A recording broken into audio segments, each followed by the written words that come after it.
All right, welcome everyone. Thank you for joining us for the fifth session in the series, The Origins of Academic Jewish Studies by Dr. Hanan Gafni. We encourage you to ask questions, but either unmuting yourself or by writing them in the chat box on Zoom or as a comment on Facebook. And now without delay, I'll turn this to Dr. Gafni. Yeah, how are you doing? Wonderful. Okay, I miss seeing you already. It's a full week every time.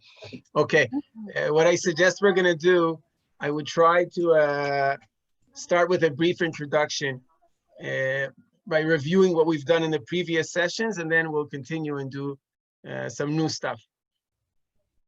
So I'm sharing my presentation. Just give me 1 second. So in the previous, this series was divided into two parts. The first part of the series we said was devoted to the theoretical aspect of Wissenschaft des Judentums.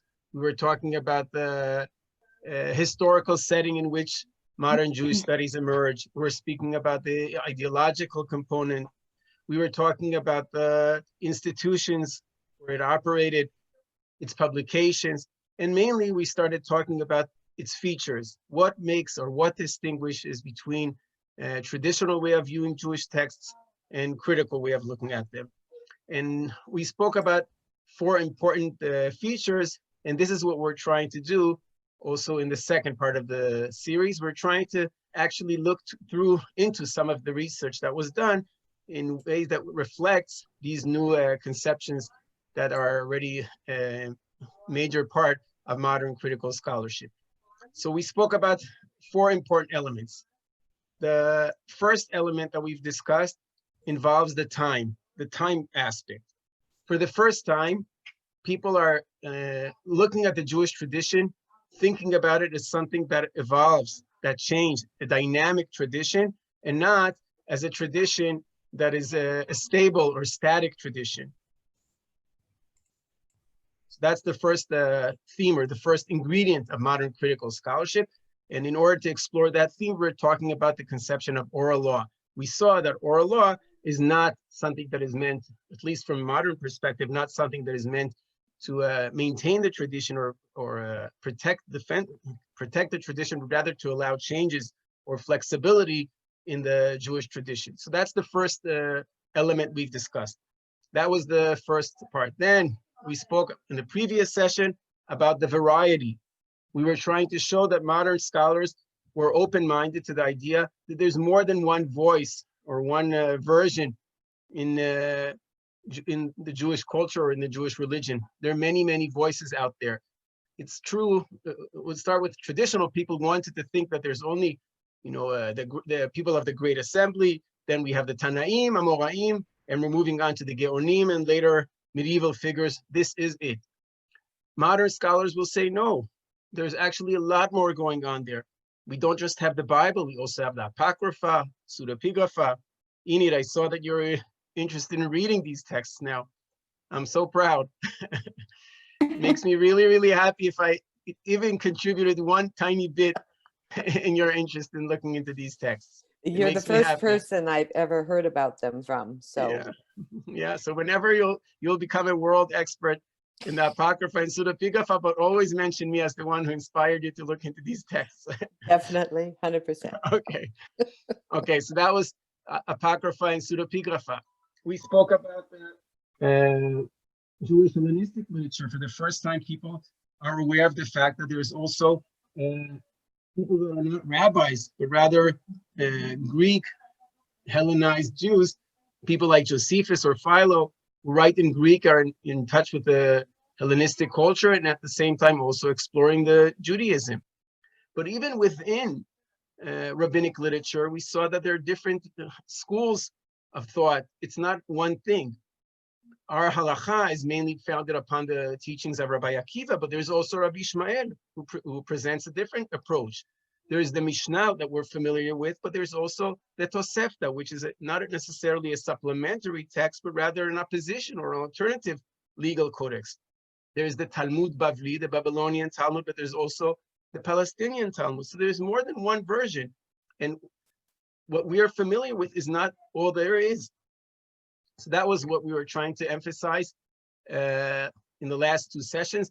Needless to say, these are ideas that are foreign to traditional people who want to think that the tradition is stable on the one hand, but also there is one form of tradition. There are not many forms of Judaism, because once you accept that, you're kind of allowing room for human involvement in that tradition. And that was something that was perhaps threatening from a traditional perspective.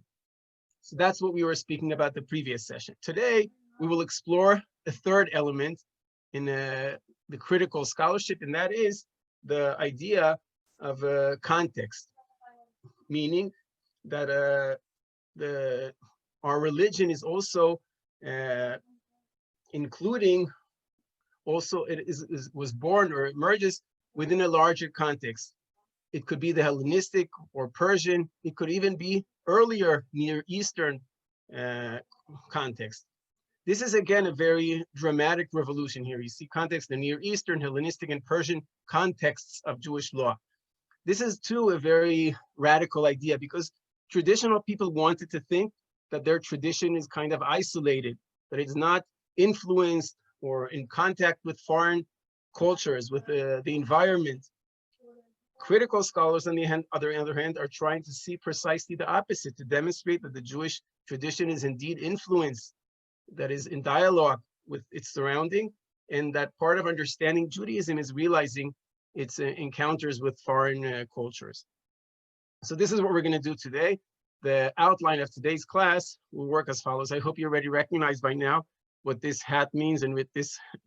Okay, so first we're going to start with the traditional perspective, and we're going to talk about the ways that traditional people want to think about the connections or possible dialogue of the Bible in contrast to Near Eastern cultures. What do traditional have to say about this? We'll move on and talk about the traditional view. How did people think about the Tanaitic literature in contrast to the Hellenistic culture? We'll proceed and talk about the way that traditional people thought about the Amoraim, meaning the Talmudic literature, and how they go along with Persian cultures, with the Persian culture. And finally, after we will talk about the traditional view, we're going to be heading towards the critical approach, and we're going to see how things change drastically. We're not going to do this chronologically. We're not going to go by Bible, Tanaim, and Amoraim now, but we'll start with the Tanaim versus the Hellenism. We will see that in modern scholarship, people are much more open-minded to a dialogue between these two cultures. Then we'll proceed to Amoraim and Persians, connections that were made, links that were made between the Talmud and the Persian environment in which it emerges. And finally, we'll talk a little bit about the Bible within its Near Eastern context. At the very end, if time allows, we'll even provide some examples. So you'll see not just the theoretical ideas that come up, but also how people were trying to demonstrate this with regards to specific laws or specific halachot that you're all familiar with. So that's the goals for today. So we're starting with the traditional view. As I said before, traditionalists want to think that the Jewish tradition does not have a context, that it's its own thing, that God gave the Torah to Moshe in Mount Sinai, and it's an isolated tradition that has no context. The truth is that there are good reasons for traditional people to think that, because when people read the Bible kind of leads in that direction. When you read certain verses in the Bible, you get the impression from the texts themselves as if the Bible is trying to lead you or make you think that the Jewish tradition is something that it works independently, something that works in a separate context. Let's bring a few verses and you'll tell me what you think about them. I hope you will agree with me. I'm going to read the Hebrew and you'll help me out with the English. It's good to hear both together. So I'm starting with again, Bible versus Near Eastern cultures. I'm reading here from Leviticus 18:3-4. The text says, "Kemaaseh eretz Mitzrayim, asher yeshavtem ba, lo ta'asu, ukemaaseh eretz Knaan, asher ani mevi etchem shama, lo ta'asu, ובחוקותיהם לא תלכו. את משפטיי תעשו ואת חוקותיי תשמרו ללכת בהם, אני השם אלוהיכם." Anybody in English who wants to read? I want to hear your voices. I was waiting for this all week. Yeah, who wants to do the first one? There are a lot of texts today. I'll Yes. do it. Great. I'll do. Okay. Yeah. Yes. You Perfect. You shall not do as they do in the land of Egypt, where you lived, and you shall not do as they do in the land of Canaan, to which I am bringing you. You shall not walk in their laws. You shall follow my rules and keep my laws and walk in them. I am the Lord your God. All right. So when you read verses of that type, it gives you a very clear idea. We're not them. We're different. They're the people in Egypt. There are laws that prevail in Egypt. They're the laws that prevail in Canaan. But the Jews are supposed to be, or the Israelites at this point, need to be different. We're not going to follow the same laws. This is an Egyptian, if it wasn't clear, the picture on the side. I hope you understand that. That's just to amuse you in case it's too much reading. For me, it's at night now, so I need to have some illustrations along the way. This is one text. Let's look on the next text, also in Leviticus, a few verses later. ולא תלכו בחוקות הגוי אשר אני משלח מפניכם, כי את כל אלה עשו ועקוץ בם.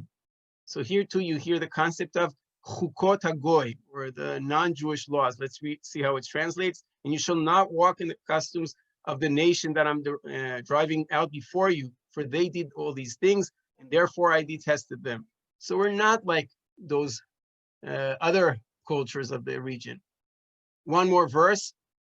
This, from at least according to the Google website, this is supposed to be a Canaanite, not an Egyptian. I don't know why, but just try to use your imagination. So this is a Canaanite. And here too, the text says in Deuteronomy 12:31, "Hishamer lecha pen tinakesh achareim acharei shamida mipanecha." Once you conquer the land of Israel and you get rid of everybody that lived there, you should be careful not to be ensnared or to follow them. ופן תדרוש לאלוהיהם לאמור, אחי עבדו הגויים האלה את אלוהיהם, ואעשה כן גם אני. לא תעשה כן לאדוני אלוהיך. And I'm skipping a little bit, כי גם את בניהם ואת בנותיהם ישרפו באש לאלוהיהם. Anybody wants to do the English? Otherwise, I will have to do it, but I'm happy to hear you. That's the time I can breathe. Yes. Yeah, great. Take care that you do not ensnare, that you be not ensnared to follow them after they have been destroyed before you, and that you do not inquire about their gods, saying, how did these nations serve their gods, that I may also do the same? You shall not worship the Lord your God in that way, for they even burn their sons and their daughters in the fire to their gods. That's pretty scary. In any case, you see here, the Jewish religion is supposed to be totally different. And I don't think these verses are only talking about idolatry or about their ceremonies. I think it's talking about, in general, something more general. Now, you can argue, of course, that these verses also indicate that there is some encounter between Jews and non-Jews, that Jews are at least, or the Bible at least, is familiar with external laws. It's true. It is acknowledging the fact that there's other stuff out there, but at the same time, it's making a clear point.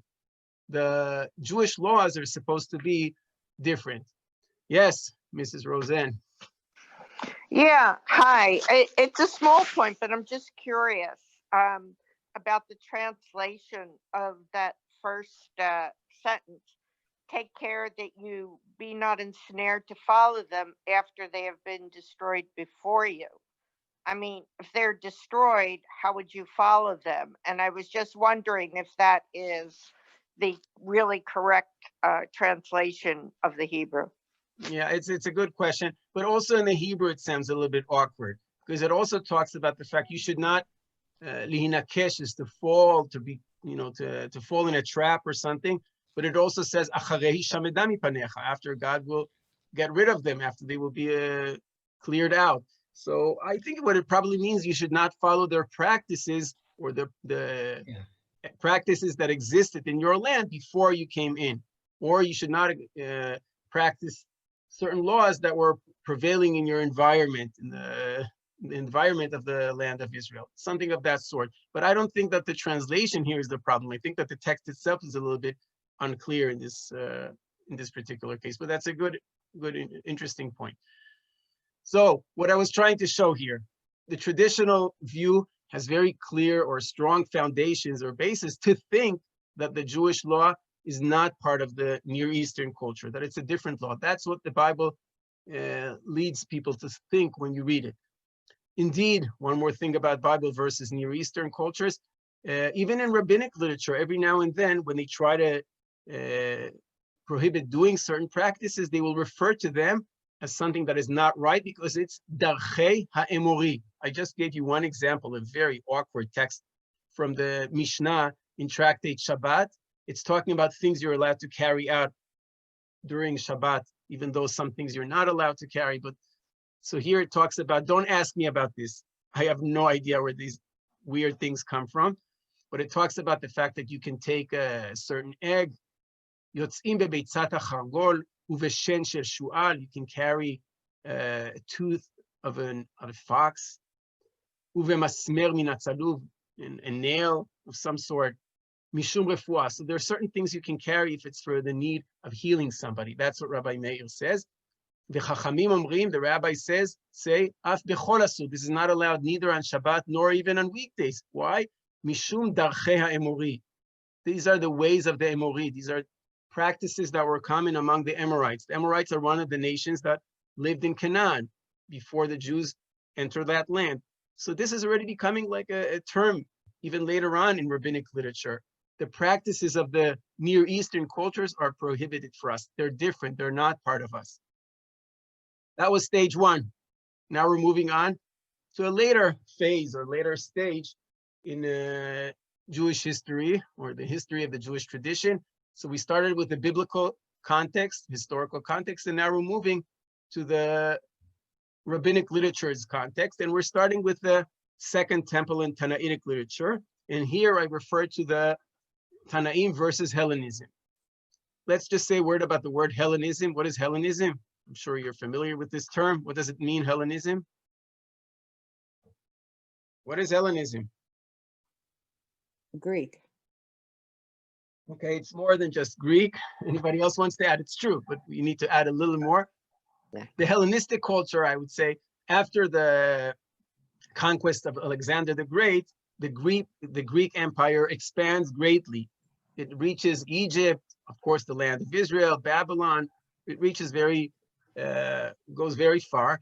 And the Greek attempt to spread their cultures, their Greek culture, even in foreign lands that were just now part of this great empire, is called the Hellenistic. That's the Hellenistic period. So before that time, people don't refer to Hellenism. Hellenism is something that is associated with the Greek attempt to spread their culture post Alexander the Great.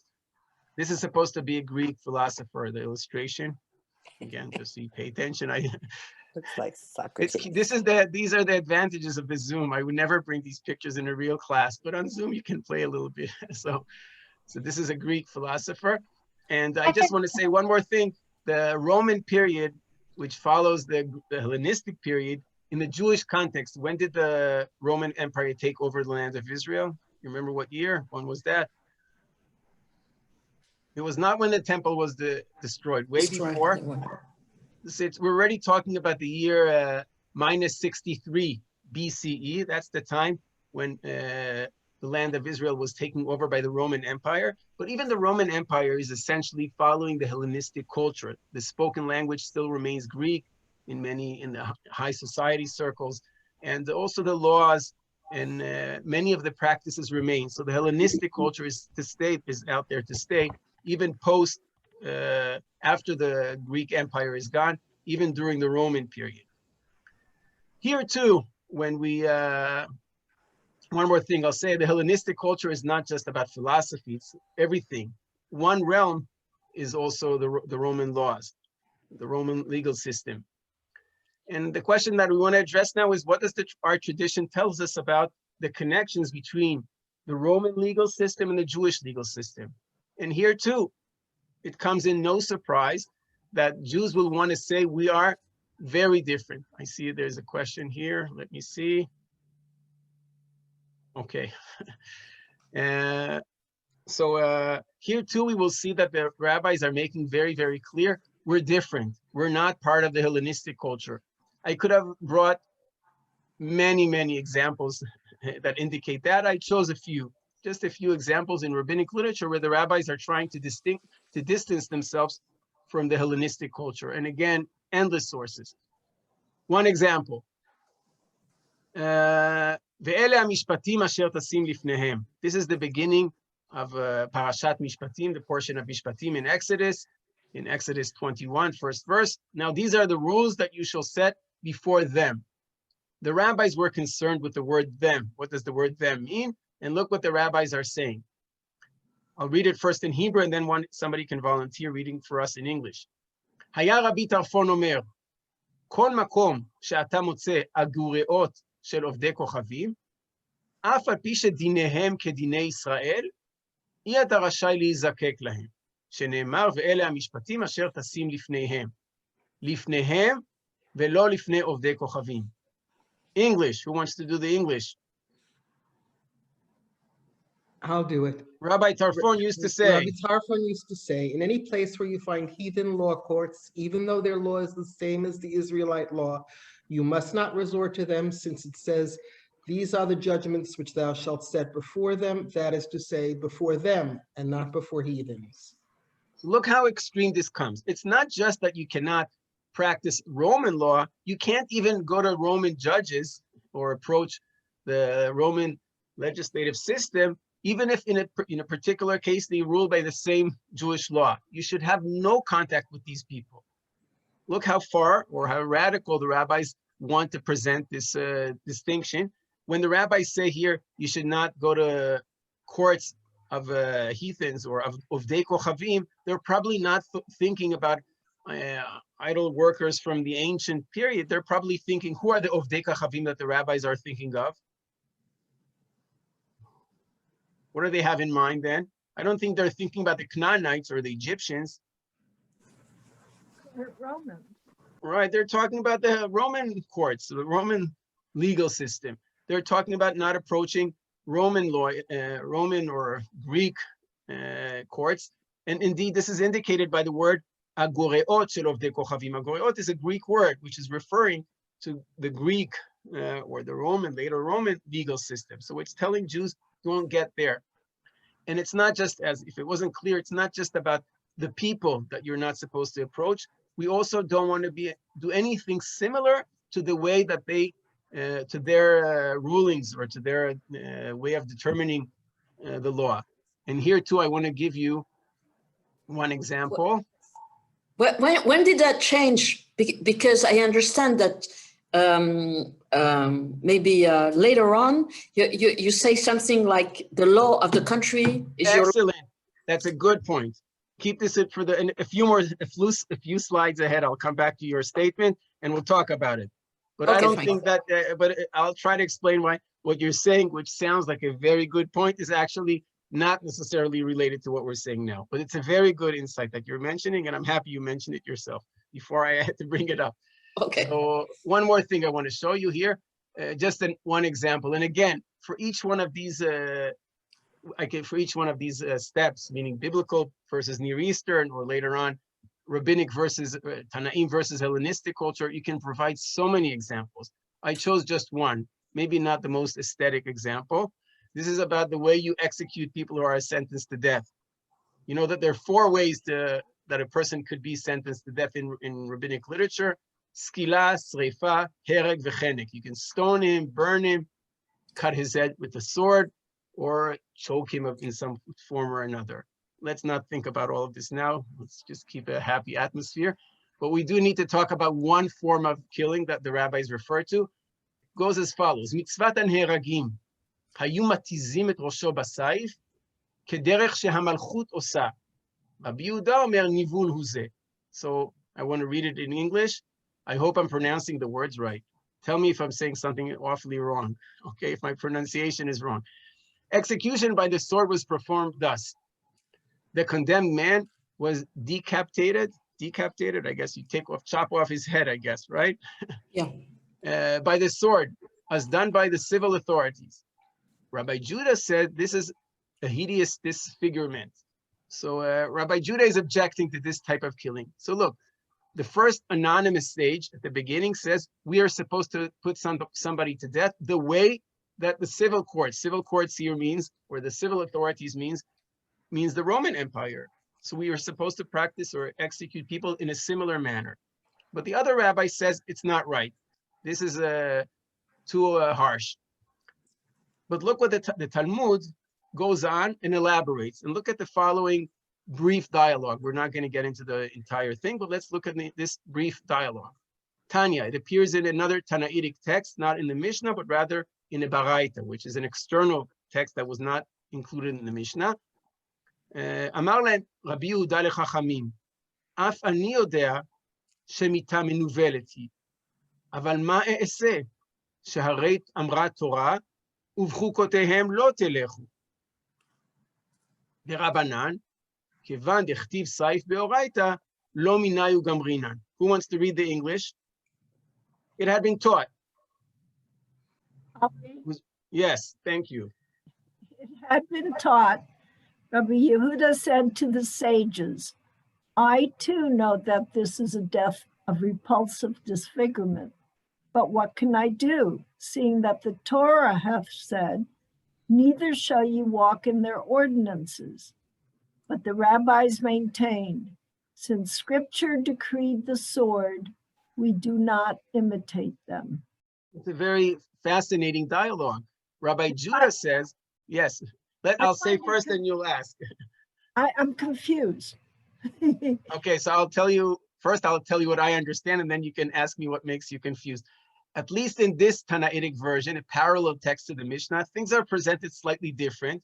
But what you learn here is that Rabbi Judah, on the one hand, tells the rabbis, I understand that this is actually a very harsh way of killing a person, and perhaps that would have been what we would want to do, but we can't use this form of death penalty, because that's what the non-Jews, that's what the civil authorities are doing. And the Torah has told us we should not do what they do. We should have our own laws. We should not follow their practices. The rabbis answer, look, this case is different, because in this case, the Torah itself acknowledges this form of death penalty. So we see here very clearly that at least both parties agreed that we will not adopt a practice that is common by non-Jews unless the Torah itself is familiar with that practice. Very clear notion. We are different. We're not willing to become part of the foreign non-Jewish world. And again, these are just a few examples of so many. Judy. But this is not saying don't do it like them. This is saying we both use the sword as a form of capital punishment.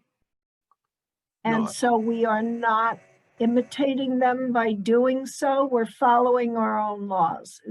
I think what is crucial in this text is that both Rabbi Judah, Rabbi Yehuda, and Chachamim will agree that we are not supposed to take over or copy anything that exists only in non-legal, in non-Jewish, in civil authorities or in civil courts. However, the rabbis tell Rabbi Judah in this particular case, it's allowed because there are also Jewish precedents for using a sword. But otherwise, we're not supposed to do anything like non-Jewish people, like the Malchut, what the text refers to as the Malchut, referring to the Roman Empire.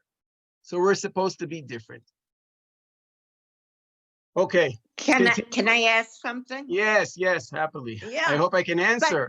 But how can not many laws overlap?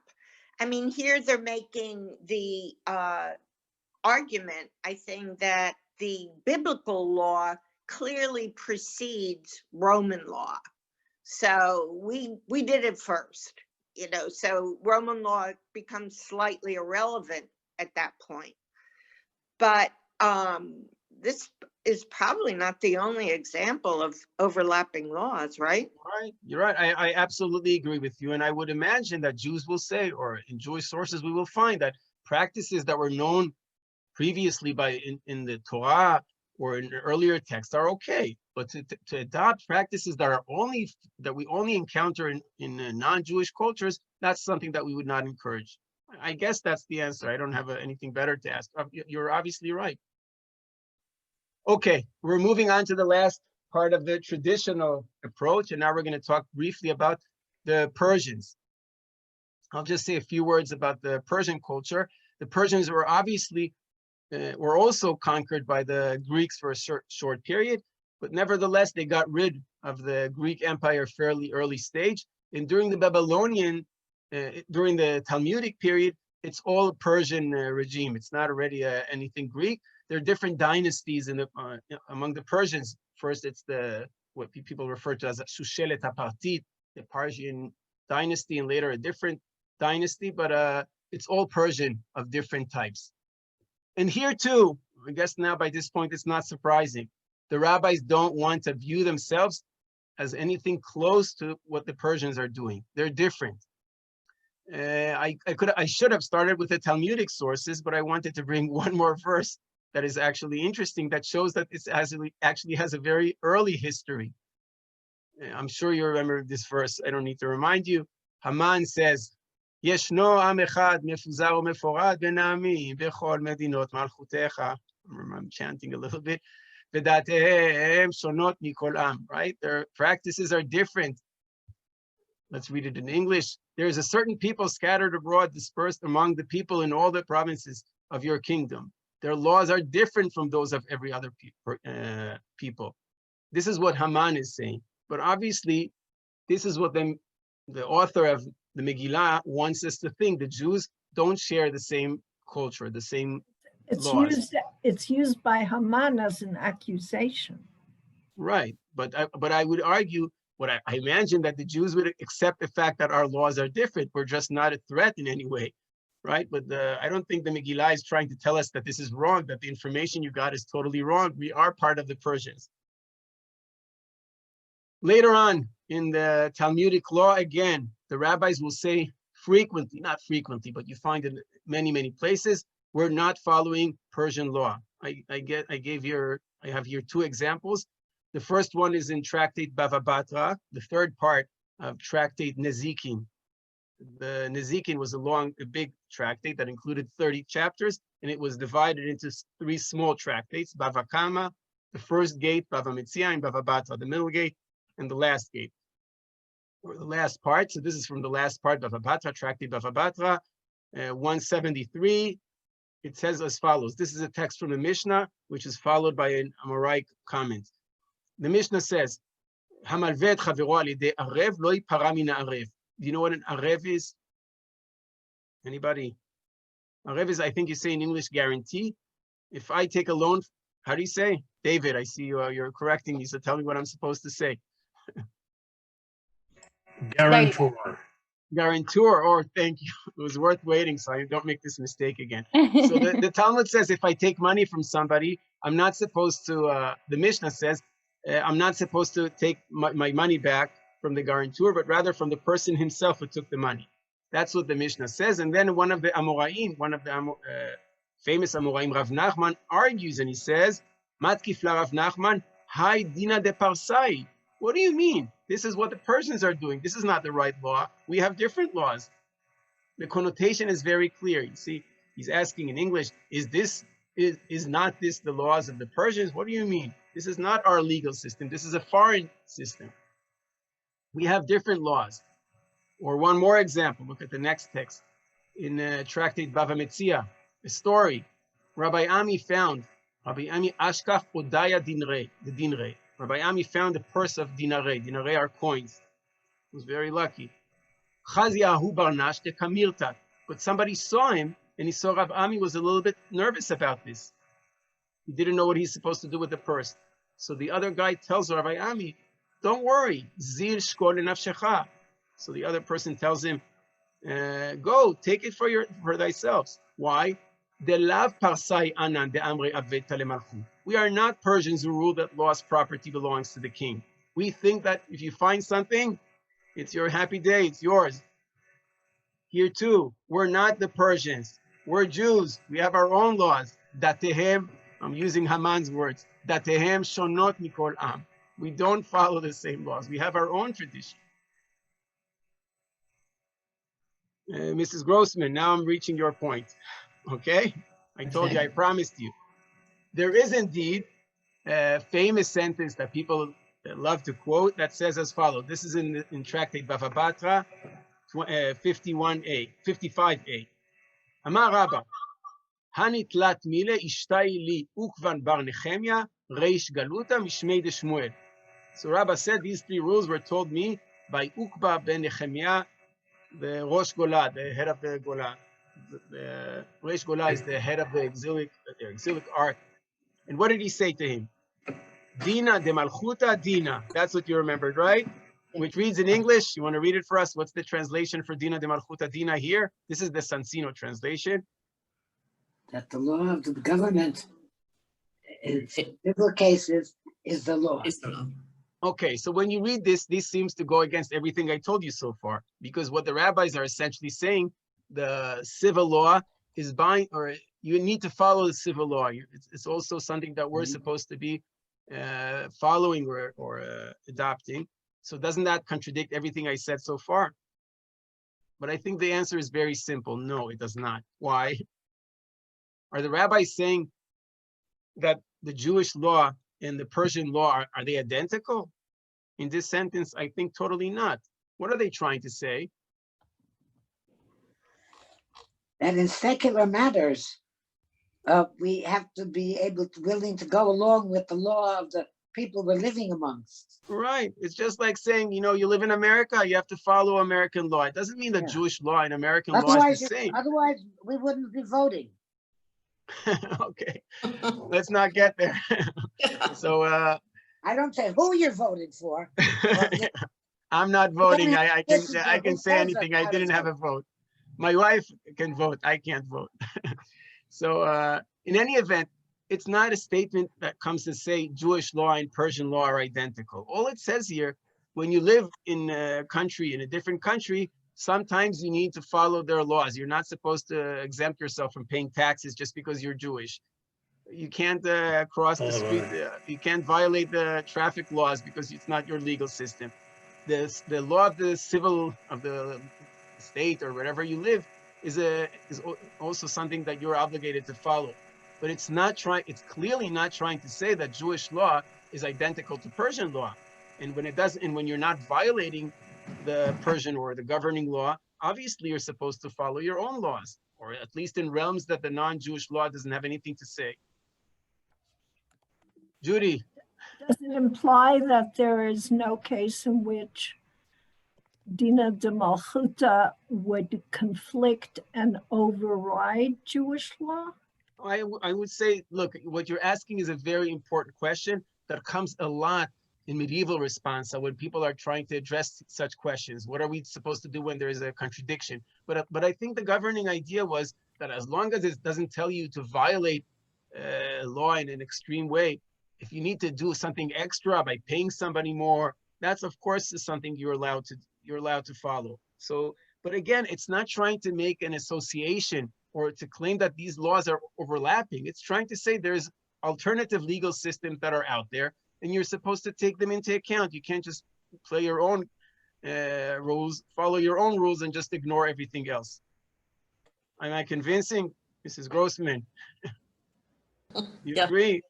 So your point was very good. I was hoping that somebody would come up with this question, but I think that it's not saying something about the nature of Jewish law. It's saying something about the status of foreign laws that Jews also need to follow or observe. I have a question. Yes.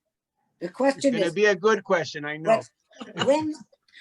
When the Jewish people were one people among many other peoples fighting over land in Israel,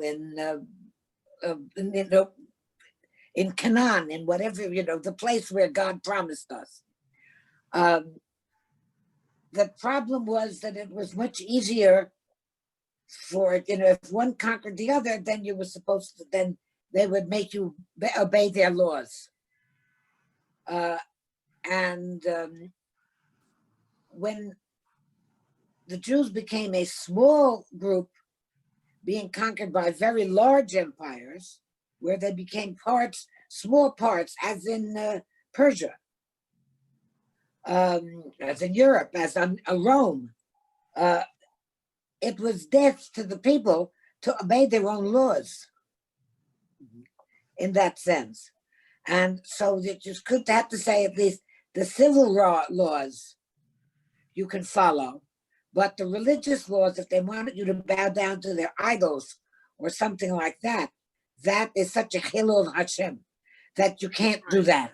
You must be willing to die for that. Right, right. But You're right. for, But I would. but for how to sell a house from one person to another, or how to make a loan, you don't have to be quite the same.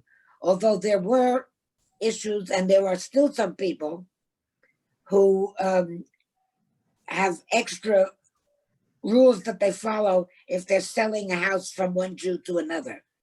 Right. No, I would As agree well with as you that. following the civil laws. Right. But So that I when would we agree with became a you. little people amongst great empires where we were subject people, they weren't out to kill us, they were out to change us, and we could change so far.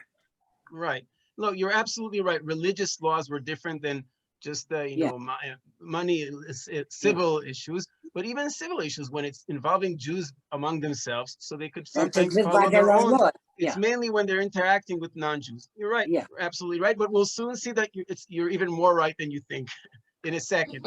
So this is so far what I was trying to show you is what do the traditional people think about their tradition, and to show you that there's good reasons why people reading this literature think that the Jewish tradition is isolated. However, one of the big revolutions that takes place in modern times is the realization that things are actually not so simple. That the Jewish culture, that the Jewish legal system, that the Jewish law is actually very much influenced or in dialogue with foreign cultures. Now, we're not going to start it again by order and talk about the Bible and then about the Tanaitic literature and the Talmud. We're going to do it first. We're going to start with the Tanaitic literature now, the first stage, and probably because this is the first field in Jewish studies that is going through a radical change.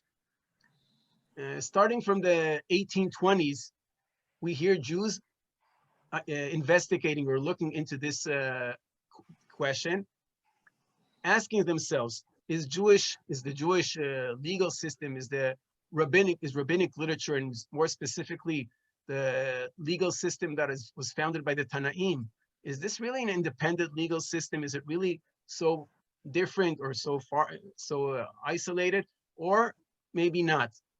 Leopold Zunz, at the end of this mini series, I'm going to give you a quiz, and you'll have to memorize all these people because I want you to remember them until I meet you again. Who knows when? Okay, so Leopold Zunz, one of the most important Wissenschaft des Judentums pioneers. We spoke about it in a text that he calls Etwas über die rabbinische Literatur, something about rabbinic literature. That was in 1820 or so. Yeah. In this book, he says, this was composed in German, but now we're reading a small passage in English. Who wants to read? When he's giving an outline, how should we do this Jewish scholarship? How should we study rabbinic literature? Rabbinische Literatur. And this is what he writes. Who wants to read? Nor it would be unrewarding. Yes, Chaya. Oh. Would you like me to read, Evie, or does somebody else? No, Chaya wants to read, I think. I think Chaya. Okay, perfect. So Chaya, can you unmute? Yeah, sorry, it wasn't working before. Okay. Nor would it be unrewarding to study the poskim, halachic decisions in which the rabbis established the authority of their decisions by citing the words of eminent sages as proof texts. Even more interesting. Now you have to go. Now is the important part. Even more. Yeah. Interesting is the task of systematically comparing criminal theory, kulpa, so acutely presented in the three Talmudic bavot, with Roman law. Hebrew legal terminology will certainly gain clarity from being set parallel to the Roman and Greek. Okay, why is it so important for Jews to show these links, or at least for Jewish scholars? So obviously you can view this only in academic terms and try to say they're trying to understand the Jewish legal system better, and by doing these comparisons, things will become more clear. But I think it was way more than that.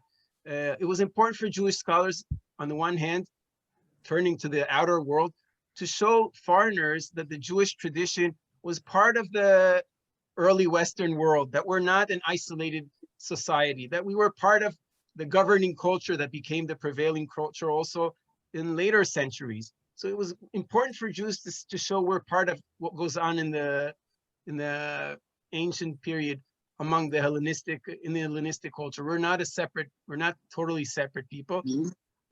And I would also think And we're not that, inferior. right. And that And our also, laws are not inferior. right. But since Jews admire the Hellenistic culture, they want to show we're in dialogue with this culture. We're not so different. We're constantly adopting ideas. I think it was also ideologically motivated because Jews were trying to show, look, in earlier times, Jews were able to adopt foreign practices in order to become more culturally assimilated. And this is something that could also take place nowadays in the 19th century. Well, isn't this exactly what the issue was that led to Hanukkah? We'll wait for Hanukkah. We have a few weeks till Hanukkah. We'll talk about Hanukkah then. Okay, so this is already Leopold Zuns, the founder of modern Jewish studies. Needless to say, not every Jew is happy about this turn. Many more traditional Jews are trying to say, no, we were not influenced by Roman law. We're working in our own system. I'm sure you all heard of this guy, Samuel David Luzzatto, Shadal. He's an Italian scholar, wrote a very important commentary to the Chumash, to the Torah. And every now and then he argues that this is not the case. I just gave you one example to show you that this is not things that everybody accepts.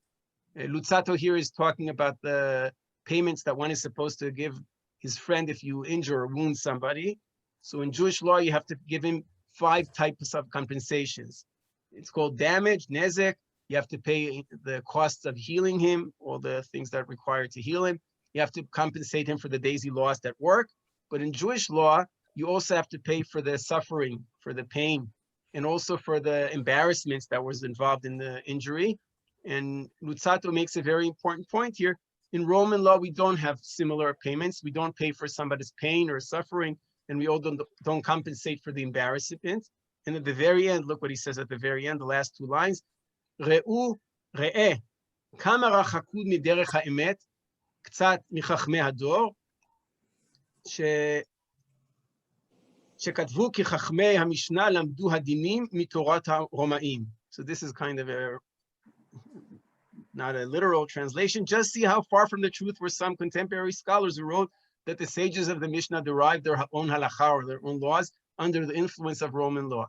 So Shadal, Luzzatto was trying to show that Jews are not influenced by Roman law, at least in this particular case, but his approach was not the one that became the prevailing version or the prevailing idea. Scholars eventually realized you cannot think about the Jewish legal system not taking into account that there is also other legal systems out there, and that it's influenced by external or the surrounding cultures of the time, even in terms of their legal system.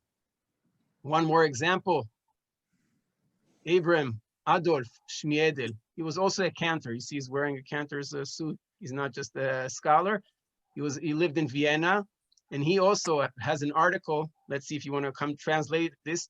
ההשתוות בין משפטי הרומאים למשפטי התלמוד. מה זה השתוות? What is השתוות? שווה. What is the word שווה? Similarities. Right, the similarities between Roman and Talmudic laws. It's amazing what people were not willing or daring to say a century before. He's devoting a full article for that. One of his important conclusions, what he says, I'm not going to read it in Hebrew now, we should admit in public that Roman laws no doubt left great impact on the Jewish sages. So Jews are not isolated. They're influenced by what goes on. How can they justify that? We're running out of time, but I do want to finish a few more things. How can they justify that from a traditional perspective, or at least how can they defend this position? Doesn't that mean that the Jewish law is not divine if we're influenced by foreign legal systems? Doesn't that mean that we believe that foreign law is superior to our religious or our Jewish legal system? How can they justify that? These are not, people who have no sentiments toward the Jewish legal system. So how can they explain that? How can they justify the fact that rabbis adopted foreign laws? Just come up with anything. How can you justify such a move? Doesn't that mean that Jews are influenced by foreigners? Doesn't that mean that they think Roman law is better? You always have to tie it back to the Torah through the 13 rules of exegesis. But that's If you're not what going they're to saying. They're change. saying here that it comes from foreign cultures. So They're this saying, guy aren't they himself, saying it's similar to foreign cultures? but he's I'm not just saying just asking. similar. He's even assuming that they adopted foreign laws. It's not Oh, just that okay. we happen to come with the same conclusions. So what he's saying, among other stuff, the rabbis were serious people, and they also learned, kabel ha'emet mimi she'amara. You should adopt the truth from whatever source it is. So if they realize that the Romans are coming up with an important insight that sounds good, we're not supposed to just reject it just because Romans have said that. We can hear other ideas. It's okay to accept good ideas, even from people who are not Jews. Right? What a radical idea. No. This is Tanaim versus Hellenism. The same pattern. Now we're going to start moving a bit faster, so I finish at least the survey. The same things will happen when it comes to the Persian laws in the Talmudic context. Amoraim, and here you see I didn't put the verses anymore. The flow or the dialogue, Jews and the Persians, Amoraim and Persians. Here too, this was less popular because Jews don't want to think of themselves. It's nice to be part of the Hellenistic culture, but who wants to be part of the Persian culture? But here too, Jews are here too, Jews eventually will need to admit there are similarities. That Talmudic law resembles Persian laws as well. This is Joshua Heschel. I think we might have mentioned him before, a Galician scholar. I think he lived mainly in Lemberg and in Brody, two cities in Galicia, which is the part of Poland that was taken over by the Austrian Empire. And he had his own periodical called Hachalutz, the pioneer, maybe you would say in English. And he wrote most of the articles in his own periodical. And one theme that he loves to write about is about the Persian influence on rabbinic literature, on Talmudic literature. You see in the big letters here, Ma'amarei Razal, Ma'amarei Rabotenu Zichronam Livracha, Shenav'u Mimakor HaParsim. So Jewish statements or Jewish rulings or Jewish ideas that are rooted in the Persian culture. And he says here, look what he says here, in Hebrew, Nelchana, let's go, Venasura lirot be'ein bikoret, and look in a critical manner, beguf sifrei parsim, in Persian legal books, lehaskil, to learn, ladat, ad kama ishtamshu rabotenu zichronam livracha, bedivrehem v'ra'ayonehem. Look how much, or to what extent did our rabbis look into Persian textbooks or legal compositions, and how much they took from there. They're not really so different. Another guy, less known, but each one of these people are fascinating people. You should have so much appreciation or admire these people because you should have to remember they start from scratch. There's nothing out there before their time. They're just starting with barely anything that was composed before then. This is a guy, Shlomo Rubin, not as known, very interesting guy, wrote about many themes, but also one of his important books is called Paras v'Yehuda. Can you see the front page of this book? The Persians and the Jews, or Persia and Judah. Medaber, now I'm in the small letters. It's like going to the eye doctor to have your eyes examined. You're starting with the big letters, now we're moving to the small ones. Medaber al emunot v'deot. This book will talk about emunot, beliefs, deot, or again, also another word for beliefs, uminhagim. Let's see if this sounds familiar. Asher kimu v'kiblu avotenu bimei shivtam begalut me'et haparsim bedatehem. So this book will talk about beliefs and practices that the Jews kimu v'kiblu, that our forefathers have received when they dwelled in the Babylonian exile from their Persians and their religions. The words kimu v'kiblu sound familiar? From the Megillah. Right. Esther. All right. This is really interesting that he's using in this context in the Megillah. It means the rules that Mordechai and Esther established. But here he's talking about the laws that the Jews have accepted when they were in Persia under Persian influence. In the book itself also, he goes on and he talks about the fact that within this tradition, within the Jewish tradition that was transmitted from generation to generations, many beliefs and practices of Persian origin gradually penetrated or became part of our culture. The last part is the biblical part. And chronologically speaking, that's the theme that came up last, because only in the second half of the 19th century, more and more knowledge was gained and added on compiled by, and mainly by Christian scholars who were exploring cities in the Near East, in Assyria or in other regions. And as soon as they discover all these things, they realize that a lot of the Jewish traditions actually have earlier precedents in other cultures. Here are three names of books that changed the world when people started learning about ancient cultures. The first one was by an archaeologist. His name was Leaud, who digged the city of Nineveh. You see, it's called Nineveh and its remains. It appeared in London in the 1849 or so. That's one of the important, the first books that were published on this about the city of Nineveh. In the middle part, you hear about Georg Smith, another important archaeologist. Google him. He's a fascinating guy, and read about him. I'm not going to get involved with this now. You know the El Amarna tablets? Have you heard of that?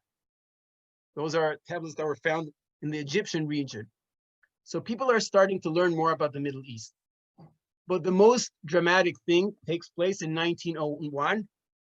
And this is about with the discovery of the laws of Hammurabi. This is the King Hammurabi. This is the top of the monument where his laws are engraved. In 1901, the book of Babylon and the Bible, by this guy, an anti-Semitic scholar. His name was Franz Delitzsch, and he was the first scholar who was trying to create links between biblical laws and rabbinic and Jewish laws. I have 3 more minutes. I'm aware we're going to be done by then. And so this is the last step in essence that was done. And this was perhaps the most threatening one, because here we're clearly going against a Jewish tradition. Jews want to think that at least the Torah comes from God. And now people are discovering texts that were written probably 500 years or even more before the giving of the Torah at Mount Sinai. The laws of Hammurabi are probably more or less dated about 500 years before the story of Exodus. And we have great similarities between the laws of Hammurabi and the Jewish legal system. So this is the third greatest challenge, I would say, for Jews now, comparing and seeing that the resemblance. And what Franz Delitzsch was writing, not just that they come first, but in many cases, they're superior to the Jewish laws. They're more ethical in different realms. So this is the last great challenge. Talking about the ways that Jews responded to that is is a topic for an entire series. Jews and the discoveries in the Middle East. I'm just giving you one book that I recommend if you read in Hebrew. It's called Milchemet Haluchot, Hahagana ala Mikra, defending the Bible in the 19th century, and mainly Pulmus Bavel ve'Tanakh, the story of the realization of ancient Babylon and the Bible. Who's this guy? Anybody knows? This is Rabbi David Tzvi Hoffman. I'm sure you heard of him, Rabbi David Tzvi Hoffman. He was one of the Jews who was very involved in trying to defend Jewish laws. So what we've done today, we were trying to show the third important ingredient in modern Jewish studies. It's not just that the Jewish tradition evolves and changes. It's not just that there are many forms of Judaism, but also that Judaism has its context, whether it's Babylonian context or, in the biblical context, Tanaitic context, and later Talmudic context, but everything has context. If we had more time, this is not what we're going to do. I would show you what I wanted to show you, the laws of marriage. So this is about the laws of marriage. You just look at the illustrations, at least, if you don't get to read the text, how Jews were showing in the 19th century that many ideas or many laws, and this is not Dina de Malchuta laws. Jews that we think as originally Jewish were actually found or influenced by non-Jewish legal systems. For example, the idea of kiddushin, that you don't just buy or purchase or acquire your wife, you're doing an act of kedusha. Jews were arguing this is not a Jewish concept. In the Bible, nobody is mekadesh his wife. You just buy her, you purchase your wife. But under the influence of Roman law, it became a ceremony, a religious ceremony. And only after that, Jews make this into a religious act. This is just one example. And this is an example that they were trying to argue that there's a Roman influence. The last example I wanted to show you is about a Persian influence, also in marriage, in the marriage process or in the marriage ceremony. Just imagine how threatening this is when you start analyzing every practice, every Jewish practice, and you realize that a lot of this has parallels, and not just parallels, but also might have been inspired by non-Jewish laws. Okay, this is for today. I'll wait to meet with you next week. We have 2 more sessions. I have to decide what are going to be the best things that we can say for those 2 classes. There's so many things we can do. We'll choose 2 more themes. I think that for the next 2 weeks, we'll talk about Jewish skepticism, or how Jews are willing to challenge ideas that, at least up to that point, were assumed to be things that by faith people trusted. Okay, so that's for the next 2 weeks. Evie, I told you I'm going to be on time now. It's about 9:02. You'll forgive me. 2 minutes I went overboard. But that's okay. No. It's completely fine. I really enjoy your classes. I think we all enjoy the time with you. So thank you so much. Yes, yes. Okay. Thank you. Thank you so much. Thank you. Very interesting. Thank you. Okay. Thank you from all of us, Dr. Gaffney. This was very interesting. Thank you. I just wanted to say, right now I'm taking a class.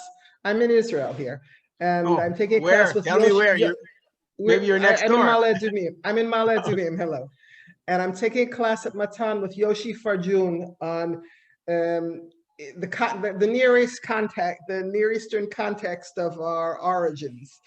And it's very interesting because you're putting it in the context of historically where it happens, that the conflict happens in our real life here, where it became a hot issue. They dovetail very nicely. Yeah, there's so much more to talk about this. I think what's special about the 19th century is that when people who are studying this were also observant Jews, and it's a much greater challenge today. Academics usually are not concerned with the religious aspect. They live their own lives, and they're a little bit they're not concerned with the implications of this. But back then, it's the same people who are often rabbis, leaders of communities, and also Jewish scholars. And for them, they need to justify this. They can't just read about it and write about it. They need to make something up to resolve these conflicts. That's why the 19th century, in many ways, is very fruitful for thinking about this also from a religious perspective and not just from an academic perspective. Right. Thank you also to everyone who joined us today on Zoom, on Drisha Live, live on Facebook. I want you to know that we're going to continue our full program this evening at 8 p.m. with the 5th part of a multi-part series by Rabbi David Silber. In addition, we also have a lot of other classes happening all the time.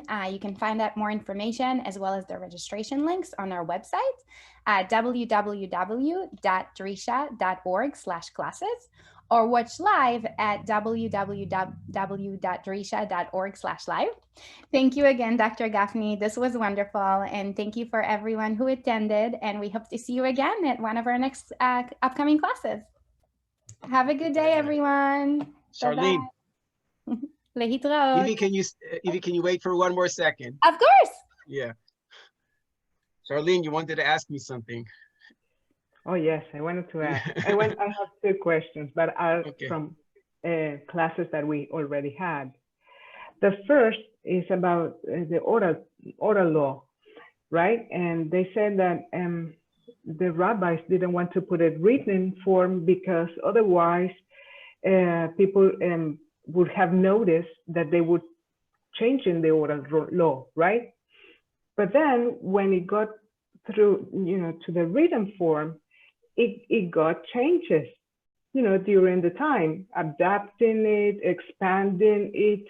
So, I mean, that argument that people used to have before, I don't think is consistent with actually happened with the oral law, right? Right. So you're saying that even when the law was written, the legal system was still dynamic, even once the law. Right. Obviously, I'm not trying. The larger question of is Jewish law dynamic or not is a very big question. Of course, I was just exploring the way people dealt with the concept of oral law. It's a much greater question to ask, was Jewish law dynamic or not? And how did people perceive the history of Jewish law? That was beyond what I was trying to discuss in the class.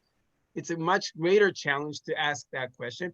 But look, you need to take into account that this is all a theoretical discussion, because in the medieval period, there was no more oral law in its literal sense. By then, everybody acknowledges the fact that the law was already fixed into writing, and that the law, whatever you want to think about oral law, it's past, it's history. So this is more a theoretical discussion. But even this theoretical discussion tells us a lot about the way that modern scholars are willing to incorporate the concept of time, that time is a factor in Jewish law, that the law does allow changes. You're right, though. In this class, I was not studying Jewish law. Is the Jewish tradition dynamic or not? That's a big topic. And maybe we'll talk about it. We'll touch this topic maybe in the next 2 sessions. We'll have to see what we're doing. I have to plan by next week there's so many themes that we could talk about. I need to pick the 2 that I love most. Thank you, Professor. Okay. Thank you. Okay, you wanted to ask another 2 questions. That was one, no? Yes, I have another one. The fact that we found some apocrypha, in Cairo, and then we found them in the Qumran caves, and then we found them, translated by, into Greek. Yeah, and then we found them in like kind of literally quote, but the idea that we find in some apocryphal manuscript, we found it, in later Jewish text literature. And that means that the manuscript somehow, even also the oral tradition of what they used to say, but the manuscript, somehow they were around, and maybe the rabbis choose not to consider them. So you're asking so not all apocrypha is the same. The book of Ben Sirah that I mentioned in the class that was found in the Cairo Gniza was indeed a text that was more valuable, or that rabbis were willing to keep. The Talmud itself quotes the book of Ben Sirah in a few places. So although the rabbis, this is apocrypha, but it's quoted in the Talmud. So Ben Sirah is really a separate story. Ben Sirah was more, this book had a better luck. But the remaining books, Jews hardly ever quote them. Like I once wrote a paper, and I was saying that Jews are not familiar with these books in the medieval period. And somebody in the crowd was telling me, but I found this text that mentions the book of Jubilees or something, whatever. So at the beginning I was, wow, they do refer to them, but I think what's crucial is not if you find 1 or 2 people that are familiar with this, but in more general terms, are Jews aware of these books? 99.9% of Jews don't know about the Apocrypha. So maybe you're right. Maybe you'll find here and there somebody who mentions, that notice that there's a different text, but it doesn't change the big picture. So even if you'll find rare exceptions, and I don't think rabbis were trying to get rid of those books. They were mainly not familiar with them, especially with the books like Jubilees. It's not, it doesn't appear anywhere, really. Well, what about the Maccabees? The Maccabees, politically, they wanted to deliberately not emphasize the heroism of the Maccabee family, because they later turned out to be such a bunch of lousy kings. Look, it's a big question. It's a big question why the books. It's a big question why the Book of Maccabees did not make it into the Jewish Bible, or at least to the Jewish tradition. What you're suggesting is one possibility, that Jews were anti-Hasmoneans in one way or another. But we don't really know the answers to that. There are all sorts of theories. What we do know is that people like Rashi in the medieval period, he probably never read the Book of Maccabees from cover to cover. So just think, what was Rashi's Chanukah without the Book of Maccabees? Did Rashi know the name Yehuda Maccabi? His Chanukah must have been very different. Yes, it was all about the miracle of the light. Right, or at least mainly. And not the whole battle with the Hellenistic society. Both a battle between Jews and Greeks, but between Jews and Jews over what to do with Hellenism. Many Jews were attracted to it. There's no doubt it was a different Hanukkah. It was a different experience. Yes. Okay, we'll meet you next week. Bye-bye. Maccabees. Bye, thank you. Looking forward. Did Rashi have Yosipon? It seems like Rashi it was aware of Josephun, but Josephun is not identical to the book of Maccabees. Agreed, but it includes material therein. Right. Are you There going also, to... I'm exaggerating also because there is some Jewish poetry, Yutim, that also refer to some of these stuff. So it's not, I'm a bit exaggerating, but it's clear that they were not familiar with what we know of Hanukkah. And again, maybe few scholars, did every kid know about Judah the Maccabee? I'm sure not. It was not part of Jewish culture. People didn't learn about the Maccabees in school. A question about the next 2 weeks. Are you going to touch on the controversy over Midrash Halacha in the 19th century? I would love to talk about this. I just have to choose topics. There was one theme I wanted to talk about is for two things we can talk about. We can talk about the formation or the realization that there are two schools of Midrashim, Rabbi Akiva and Rabbi Ishmael, the whole story of the Midrashic literature, halachic Midrash, not just the Agadah. How did people discover that there are two schools of Midrashim, both in terms of text, but also in terms of the interpretive methods? That's a 19th century realization. That's a bit technical, but I think it's also fascinating. So that's one thing we can talk about. But if you want to talk about the more general question of Pshat versus Drash and how do people evaluate the idea of Drash, that's a little bit of a separate theme. We'll choose one of them. I don't know. It's only 7 weeks. We have to choose what to talk about. You can't cover everything. Pshat versus Drash goes back much maybe earlier to the Middle Ages. Maybe you'll extend your class. I love this. I love teaching these stuff. Okay, so we'll meet next week. Yes. Okay, bye-bye. Right, we will see everyone next week. Have a wonderful Shavua Tov. Good week. Bye-bye. Thank you.